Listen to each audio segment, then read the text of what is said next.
pumpkins and leaves and turkeys, oh my! Happy autumn, everyone! When people think of fall, they usually imagine pumpkins. So this is a great tool to utilize within the classroom. Before I begin reviewing today's lesson, it is important to note that the students have already begun filling out a KWL chart. They have learned how pumpkins grow. They have also reviewed some important information regarding the fact that a lot of the pumpkins, the candy pumpkins, come from the state of Illinois, and also Morton, Illinois is known as the pumpkin capital of the world. I always like to begin the lesson with a piece of literature. For this lesson, I chose There Was an Old Lady Who Swallowed Some Leaves. I really like this series. And this particular book works with vocabulary, prediction, and imagery. All the things that we're going to be utilizing throughout this lesson. Once I finished reading this piece of literature, it opened the doorway to some great conversation and higher-ended questioning. Then the students got some experience working on some wordplay of their own by completing a pumpkin Mad Lib. I'm going to put a link to this Mad Lib in the description box below. I gave the students 5 minutes to complete their Mad Lib, and I did post a timer up on the board so they were able to self-pace themselves and stay on track. Once the timer went off, the students were able to share their Mad Lib with the partner next to them. Then, when they were done with that, I went around the room and I read the portion that was already on the page, and I would point to a student so they could tell us what word they chose to put in that area. Then I would read the next part on the page and point to a different student, and they would share what they put in that area. This really engaged the students because they had to pay attention, they didn't know who I was going to call on, and they were very interested to see what our story was going to end up sounding like. I went through this about 2 times, depending on how many students I had, and again, it kept them all engaged and interested in this portion of the lesson. This is an example of a student's Mad Lib. Fall has arrived with a chill in the air. The leaves are turning red and gold. Nighttime comes quicker, which usually means fall. But today was a nice day. My family went to the corn patch. The farmer took us on a hayride to a big glistening field. We all got to pick a carrot. That was glamorous. Yes, nighttime comes quicker now that it is fall. But tonight, my carrot sits by my book. Wow! What an amazing day. When we are done with our Mad Libs, I then split the students into groups of 2. I give each group a pumpkin. I have the students investigate their pumpkins and choose words that describe their pumpkin. They write these words into their reading journals, and they will come back to those later when they write descriptive stories about their pumpkins. I then have the pairs work together to give their pumpkin a name. I do let the students know that they are going to be deciding what they are going to be predicting about their pumpkin and then testing their predictions out. However, it is important for them to note that they need to be utilizing the correct vocabulary throughout their predictions, and also that they are going to be reporting their predictions and their results back to the rest of the class. This will help them as they decide what they are going to be investigating. Hello, this is me and Elizabeth, and we are out here to do our student-led learning. This is our pumpkin, and we named our pumpkin Jackie, and these are the supplies that we have to do our student-led learning with. We have our pumpkin, and then we have a bucket full of water. I'm hoping that's within the screen. We have a little container here. We have a scale, a tape measure, and then we have a carving kit. We also have a packet full of gloves here, and these are latex free and powder free, and I do want to mention this just right up front. You want to be careful of student allergies, because when we get to the part where we dissect our pumpkin, I am actually allergic to the inside of pumpkins, but I'm also allergic to latex and the powder inside of gloves, and so therefore you have to be careful of that. Okay, so the first thing that we're going to do is some predictions related to the outside of Jackie. So what are some predictions that we want to do related with the supplies that we have available to us?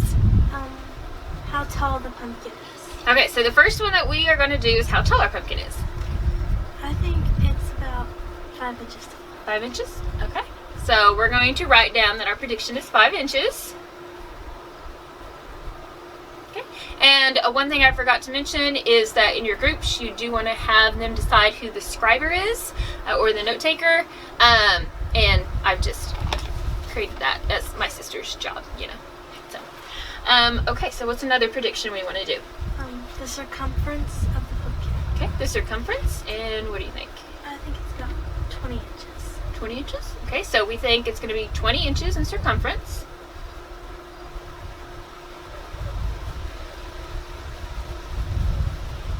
What about our stem?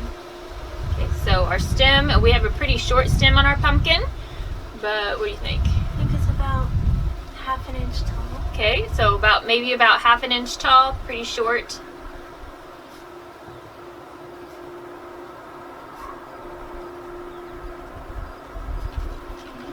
Anything else? How about how many creases it has? Creases? I'd say about 50. Maybe about 50. What about the weight? The weight? Okay, so we're going to predict our weight. And I've been sitting here holding the pumpkin for a while, kind of moving it around. So I'm going to have my sister do that.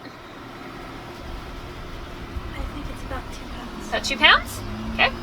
I would agree. It's not very heavy.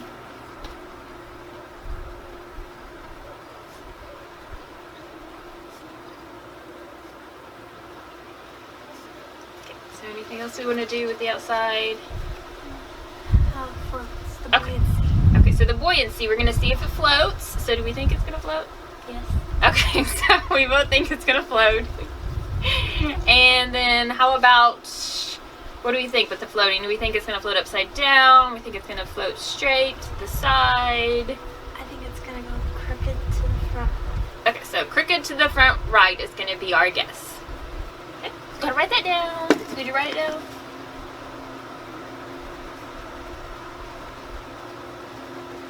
Okay, and then she gets to do the honors, our Vanna.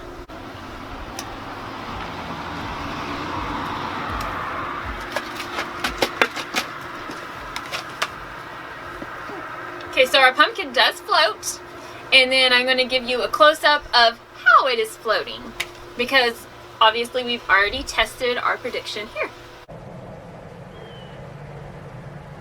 We are going to test the rest of our outcomes now.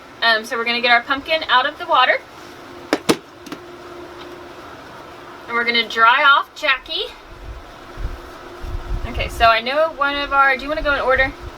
Is that what you want to do? Okay. Alright, so what was our first one? How tall our pumpkin is. Okay, how tall it is. Alright, so here you go.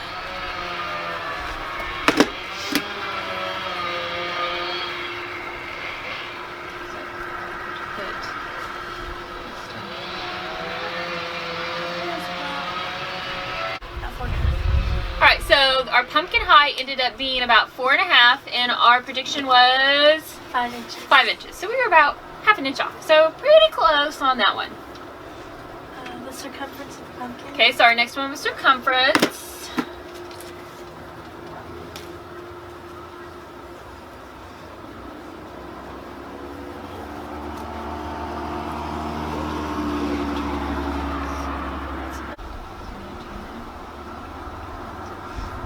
Our circumference is 19.5 inches. Now, what was our prediction? I can't remember. About 20 inches. 20 inches? Well, we're apparently half an inch off everything. What was our next one? How much the pumpkin weighs. How much it weighs. Alright, you want to move the bucket over? Okay. Did the zeros come up?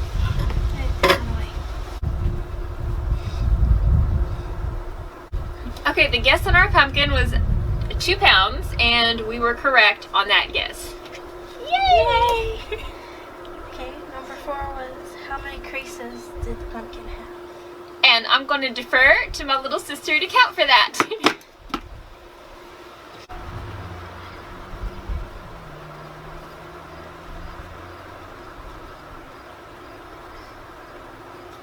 7. That's it? Okay, there were 37 creases on our pumpkin, and our guess, I believe, was 50. Okay, oh, was there anything else that we predicted? How tall our stem was. How tall our stem was. So,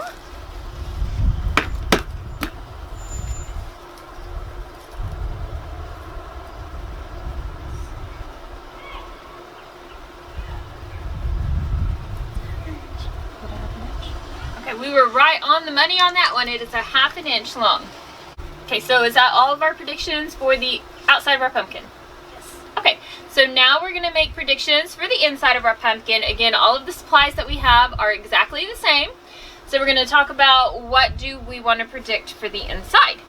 So before we started dissecting our pumpkin, we wanted to go ahead and review our predictions and then the answers that we had for our predictions. The first one was how tough it'll be to cut. We decided to use a 1 to 5 scale. I think it'll be about a 3. Okay. The second prediction was the texture and the color of the pole. I think it'll be the color of the tree, and I think the texture will be a wet, stringy texture. Okay. Our third prediction was the weight of the pole. I think it'll be about 1/2 pound. Okay, about 1/2 pound. Then we turned to looking at the seeds, and we were going to predict the color of the seed. I think it'll be a light tan. Light tan color, okay. And the size of the seed, I think the biggest will probably be about 1 inch, and the smallest probably 1/2 inch. Okay.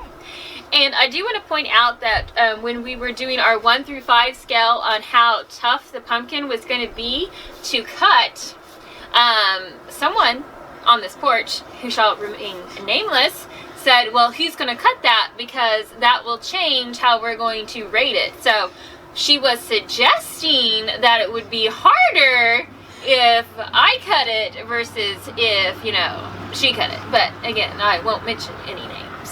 So Elizabeth will be doing the cutting. So it was rated a 3. A 3. Okay, so now we're going to test all of our predictions. All right, so 1 to 5. Would you keep your 3 right now? Yeah.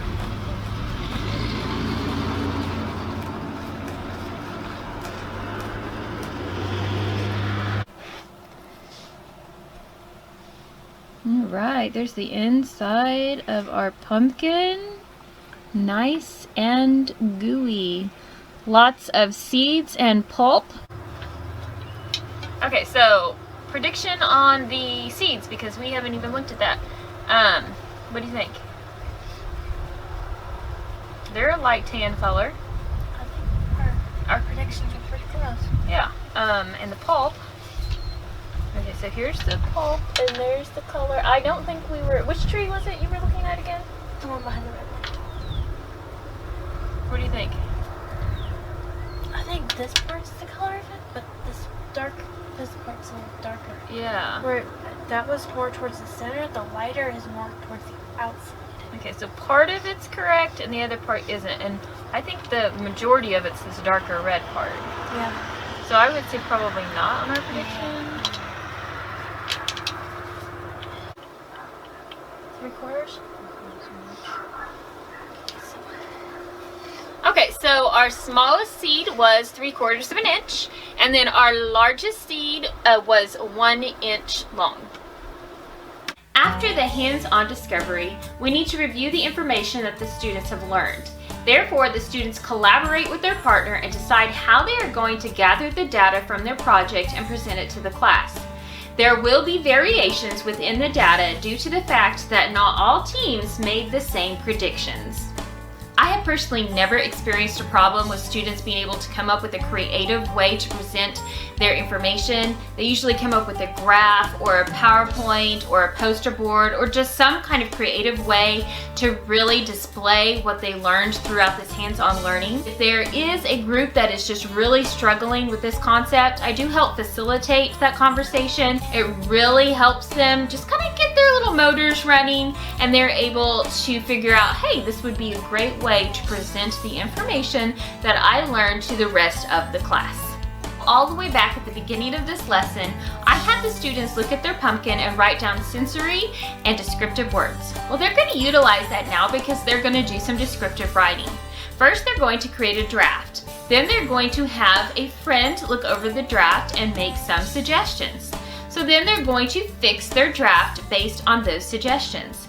Then they're going to bring their draft to me and we're going to look over it together and they'll make corrections based on my suggestions. When everything's all finished and wrapped up, they will then create an illustration to go along with their writing.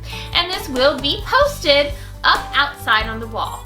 I wanted to go ahead and read you a small example of the student's descriptive writing. One day, the dazzling orange pumpkin awoke in his exquisite pumpkin field to find his smooth horizontal creases had vanished. The squeaky pumpkin felt this must be related to enchantment. Mr. Sneezy felt very sad that his rubbery creases were gone. However, as he continued to think about it, he decided that maybe this made him unique. Thank you so much for watching. And remember to be proud of your work, productive in your day, and positively joyful.